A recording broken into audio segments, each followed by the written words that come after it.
ಡಿ.ಕೆ. ಶಿವಕುಮಾರ್ ಮುಖ್ಯಮಂತ್ರಿಗಳ ಕಾರ್ಯವೈಖರಿಯನ್ನು ತಾವು ನೋಡ್ತಾ ಇದ್ದರೆ ಅವರಿಗೆ ಆದ್ಯತೆ ಯಾವುದು? ಬಿಡದಿ ಟೌನ್ಶಿಪ್. ಡಿ.ಕೆ. ಶಿವಕುಮಾರ್ಗೆ ಆದ್ಯತೆ ಯಾವುದು? ಕನಕಪುರದಲ್ಲಿ ಏರ್ಪೋರ್ಟು. ಮುಖ್ಯಮಂತ್ರಿಗಳಿಗೆ ಆದ್ಯತೆ ಯಾವುದು? ನೈಸ್ ಪ್ರಾಜೆಕ್ಟನ್ನು ಟೇಕ್ ಓವರ್ ಮಾಡ್ತಕ್ಕಂಥದ್ದು. ಅಂದರೆ ಒಟ್ಟಾರೆಯಾಗಿ ಡಿ.ಕೆ. ಶಿವಕುಮಾರ್ ಮುಖ್ಯಮಂತ್ರಿಗಳ ಆಸಕ್ತಿ ಕೇವಲ ರಿಯಲ್ ಎಸ್ಟೇಟ್ ಸುತ್ತನೇ ಇದು ಗಿರ್ಕಿ ಹೊಡಿತಾ ಇದೆಯೇ ವಿನಃ ಈ ರಾಜ್ಯದ ಮುಖ್ಯಮಂತ್ರಿಗಳಿಗೆ ರಾಜ್ಯದ ಅಭಿವೃದ್ಧಿ ಆಗಲಿ, ರೈತರ ಸಂಕಷ್ಟಕ್ಕೆ ಸ್ಪಂದನೆ ಮಾಡುವಂಥದ್ದಾಗಲಿ, ಬಡವರಿಗೆ ಯೋಜನೆಗಳನ್ನು ಕೊಡಬೇಕು, ಯುವಕರಿಗೆ ಇವತ್ತು ಆದ್ಯತೆಯನ್ನು ನೀಡಬೇಕು, ಬಾಕಿ ಇರತಕ್ಕಂಥ 2.5 ಲಕ್ಷ ಉದ್ಯೋಗ ಅವಕಾಶ ಇದ್ರೂ ಕೂಡ ಅದನ್ನು ಕೂಡ ಭರ್ತಿ ಮಾಡ್ದೇನೆ ರಿಸರ್ವೇಷನ್ ಅನ್ನ ನೆಪ ಹೊಡ್ಕೊಂಡು ಇವತ್ತು ಹೈಕೋರ್ಟಲ್ಲಿ ಸ್ಟೇ ತಗೊಳ್ಳೋದಕ್ಕೆ ಇವರೇ ಮುಂದೂಡ್ತಾ ಇರುವಂಥದ್ದು. ಇವೆಲ್ಲವೂ ಕೂಡ ತಾವು ಕೂಡ ಗಮನಿಸಿದ್ದಾರೆ, ರಾಜ್ಯದ ಜನರು ಕೂಡ ಗಮನಿಸಿದ್ದಾರೆ. ಹಾಗಾಗಿ ಎಲ್ಲ ವಿಚಾರಗಳು ಕೂಡ ಸದನದಲ್ಲಿ ಚರ್ಚೆ ಆಗಬೇಕು ಅನ್ನೋ ಅಪೇಕ್ಷೆ ನಮ್ದಿದ್ರೂ ಸಹ ಇದಕ್ಕೆ ಅವಕಾಶವನ್ನು ಮಾಡಿಕೊಡದೇ ಇರತಕ್ಕಂಥ ಕಾಂಗ್ರೆಸ್ ಸರ್ಕಾರ ಮಾನ್ಯ ಮುಖ್ಯಮಂತ್ರಿಗಳ ನೀತಿಯನ್ನು ಖಂಡಿಸಿ ಈ ಎಲ್ಲ ವಿಚಾರಗಳನ್ನು ತೆಗೆದುಕೊಂಡು ಮೊದಲನೇದಾಗಿ ನಾಗೇಂದ್ರ ಅವರ ಒಬ್ಬ ಭ್ರಷ್ಟ ಸಚಿವನನ್ನ ಕ್ಯಾಬಿನೆಟ್ ಇಂದ ಕೈ ಬಿಡಬೇಕು. ರಿಸರ್ವೇಷನ್ ಅಲ್ಲಿ ರಾಜ್ಯ ಸರ್ಕಾರ ಹುಡುಗಾಟಿಕೆಯನ್ನ ಮಾಡ್ತಾ ಇದೆ.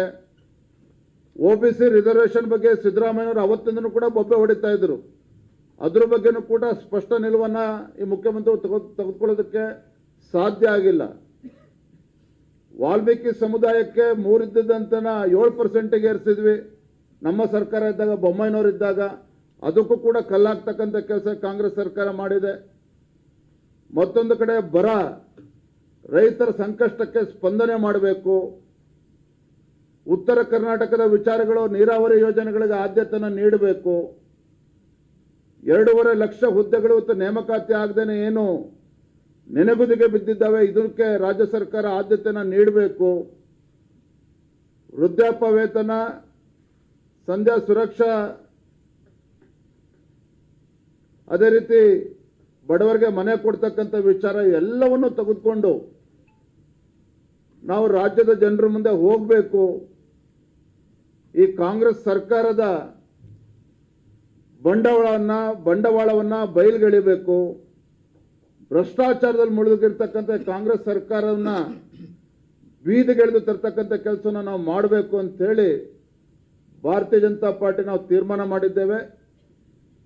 ಈ ನಿಟ್ಟಿನಲ್ಲಿ ಬರದ ವಿಚಾರವನ್ನು ಕೂಡ ಒಳಗೊಂಡಂತೆ ಭಾರತೀಯ ಜನತಾ ಪಾರ್ಟಿ ಸೆಪ್ಟೆಂಬರ್ 1ನೇ ತಾರೀಕಿಂದ 10ನೇ ತಾರೀಕುವರೆಗೂ ಒಂದು ಬೃಹತ್ ಪಾದಯಾತ್ರೆಯನ್ನ ನಾವು ಹಮ್ಮಿಕೊಂಡಿದ್ದೇವೆ. 1ನೇ ತಾರೀಕು ರಾಯಚೂರು ಜಿಲ್ಲೆಯಿಂದ ಪ್ರಾರಂಭ ಆಗ್ತಕ್ಕಂಥ ನಮ್ಮ ಈ ಪಾದಯಾತ್ರೆ ಬಳ್ಳಾರಿನಲ್ಲಿ ಸಮಾರೋಪ ಆಗ್ತದೆ. ಸುಮಾರು 190ರಿಂದ 200 ಕಿಲೋಮೀಟರ್ ಅಷ್ಟು ಪಾದಯಾತ್ರೆ ಇದಾಗ್ತದೆ. ಏನು 1ನೇ ತಾರೀಕು ಉದ್ಘಾಟನೆ ಆಗ್ತದೆ. ಅದಕ್ಕೆ ನಮ್ಮ ಕೇಂದ್ರ ಸಚಿವರಾಗಿರುವಂತಹ ಗೌರವಾನ್ವಿತ ಪ್ರಹ್ಲಾದ್ ಜೋಶಿ ಅವರು ಬರ್ತಾ ಇದ್ದಾರೆ. ಅವರಿಗೆ ಪಾದಯಾತ್ರೆ ಉದ್ಘಾಟನೆಯನ್ನು ಮಾಡ್ತಾ ಇದ್ದಾರೆ. ಸಮಾರೋಪಕ್ಕೆ ಕೇಂದ್ರ ಸಚಿವರುಗಳು ಕೂಡ ಬರ್ತಾರೆ. ಅದೇ ರೀತಿ ನಿನ್ನೆ ದಿನ ನಾನು ವಿಪಕ್ಷ ನಾಯಕರು ಮಾನ್ಯ ಎಚ್ ಡಿ ಕುಮಾರಸ್ವಾಮಿ ಅವರು ಕೂಡ ಮಾತನಾಡಿದ್ದೇವೆ. ಅವರು ಕೂಡ ಸಮಾರೋಪಕ್ಕೆ ನಾವು ಬರ್ತೇನೆ ಅಂತೇಳಿ ಅವರು ಕೂಡ ಭರವಸೆ ನೀಡಿದ್ದಾರೆ.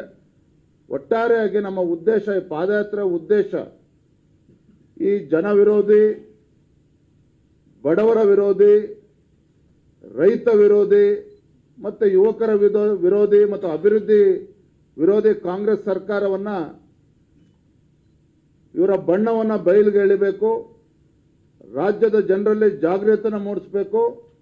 ಭ್ರಷ್ಟ ಸಚಿವರನ್ನ ಕೈ ಬಿಡಬೇಕು. ಎಲ್ಲ ವಿಚಾರಗಳನ್ನು ತೆಗೆದುಕೊಂಡು ನಾವು ಸೆಪ್ಟೆಂಬರ್ 1ನೇ ತಾರೀಕಿಂದ 10 ದಿನಗಳ ಕಾಲ ಪಾದಯಾತ್ರೆಯನ್ನು ಮಾಡಬೇಕು ಅಂತೇಳಿ ಈಗಾಗಲೇ ನಿರ್ಧಾರವನ್ನು ಮಾಡಿದ್ದೇವೆ.